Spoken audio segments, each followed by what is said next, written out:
గుంటూరు మిర్చి యార్డులో నూతన కార్యక్రమానికి ప్రభుత్వం శ్రీకారం చుట్టింది. యార్డుకు పంటలను తీసుకువచ్చే రైతుల కోసం అల్పాహార కేంద్రాలను ఏర్పాట్లు చేసింది. ఈ అల్పాహార కేంద్రాలను మంత్రి అంబటి ప్రారంభించి రైతులతో కలిసి అల్పాహారాన్ని స్వీకరించారు. అల్పాహార కేంద్రం ప్రారంభోత్సవం సందర్భంగా యార్డు డైరెక్టర్లు చైర్మన్ మధ్య ఉన్న విభేదాలు బహిర్గతమయ్యాయి.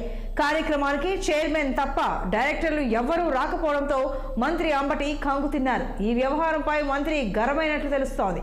గత కొంతకాలంగా చైర్మన్ నిమ్మకాయల రాజనారాయణ తీరుపై డైరెక్టర్లు వ్యతిరేకత చూపుతున్నారు. ఈ విభేదాలు చిలికి గాలివానలా మారి మంత్రి సమక్షంలో బహిర్గతమయ్యాయి. ఈ వ్యవహారంపై స్థానికంగా తీవ్రమైన చర్చ నడుస్తోంది.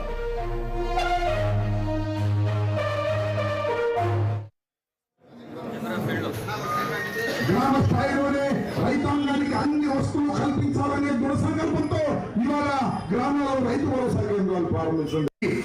పరిస్థితిని భవిష్యత్తులో కల్పించేటటువంటి అవకాశం, ఏ ఉత్పత్తులైనా అమ్ముకోవాలి అంటే అక్కడే అమ్ముకునేటటువంటి అవకాశం కల్పించేటటువంటి ప్రభుత్వం.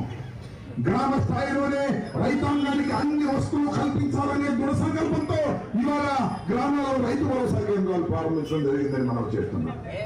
రాను ఏమిటంటే రైతాంగానికి మేలు చేసేటటువంటి అవకాశం, ఎంతవరకు మన రైతాంగానికి మేలు చేసే అవకాశం ఈ ప్రభుత్వం ద్వారా అనేది ఆలోచిస్తున్నటువంటి ముఖ్యమంత్రి జగన్మోహన్ రెడ్డి గారిని మనం చేస్తున్నాం. ఈ అవసరంలో ఏమి గిట్టుబాటు అవుతుంది? ఇక గుంటూరు యార్డు పాలక వర్గం మధ్య విభేదాల గురించి మరింత సమాచారం మా ప్రతినిధి పవన్ అందిస్తారు ఫోన్ లైన్లో. పవన్, చెప్పండి. ప్రస్తుతానికి చైర్మన్ తప్ప డైరెక్టర్లు ఎవరూ రాలేదు. మరి ఈ ఘర్షణ అంటే డైరెక్టర్కి చైర్మన్కి మధ్య ఉన్న విభేదాలపై మంత్రి అంబటి ఏమైనా మాట్లాడారా? అసలు ఏం జరిగింది?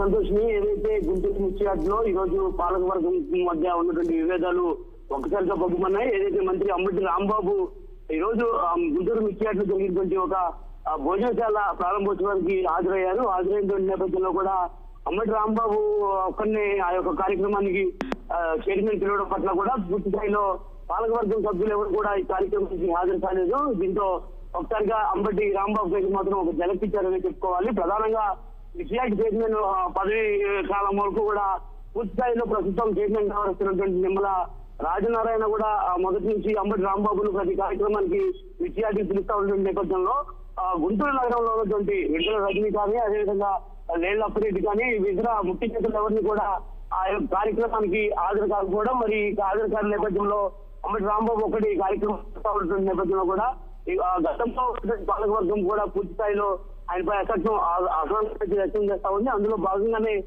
ఈ రోజు ప్రారంభోత్సవానికి వచ్చినటువంటి నేపథ్యంలో కూడా పాలకవర్గంలో ఉన్నటువంటి సభ్యులెవరు కూడా హాజరు కాలేదు. చైర్మన్ తో పాటు అంబటి రాంబాబు మినహా పార్టీకి సంబంధించిన నేతలు ఎవరు కూడా ఈ కార్యక్రమానికి రాలేదు. అదేవిధంగా గుంటూరు మిర్చి యార్డు చెప్పుకోవచ్చు ఆసియా ఖండంలో అతి పెద్దటువంటి మిర్చి యార్డు కాబట్టి ఈ రోజు రైతుల సౌలభ్యం కోసం కూడా ఉచిత అన్నదాన కార్యక్రమాన్ని కూడా ఏర్పాటు చేశారు. చేయడమే కాకుండా ఈ రోజు దానికి సంబంధించినటువంటి ప్రారంభోత్సవానికి సాక్షాత్తు వ్యవసాయ శాఖ మంత్రి కూడా రాకపోవడం అనేది ఒక వివాదాస్పదంగా మారింది.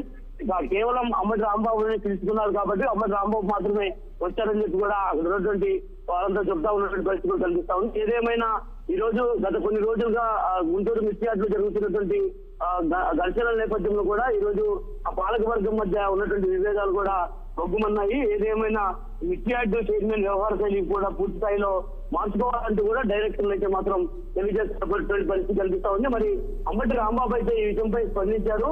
ప్రస్తుతం గుంటూరు మిర్చి యార్డులో కొంత సంకేతం లేదన్నటువంటి విషయం తను తీసుకొచ్చిందని, తప్పకుండా రానున్న రోజుల్లో వీరిద్దరి మధ్య ఏదైతే పాలక వర్గం అదేవిధంగా చైర్మన్ మధ్య కూడా కూర్చోబెట్టి కొంత రాజీ చేసేటటువంటి ప్రయత్నం అయితే ఖచ్చితంగా చేస్తారని అంబటి రాంబాబు తెలియజేశారు. సంతోషం.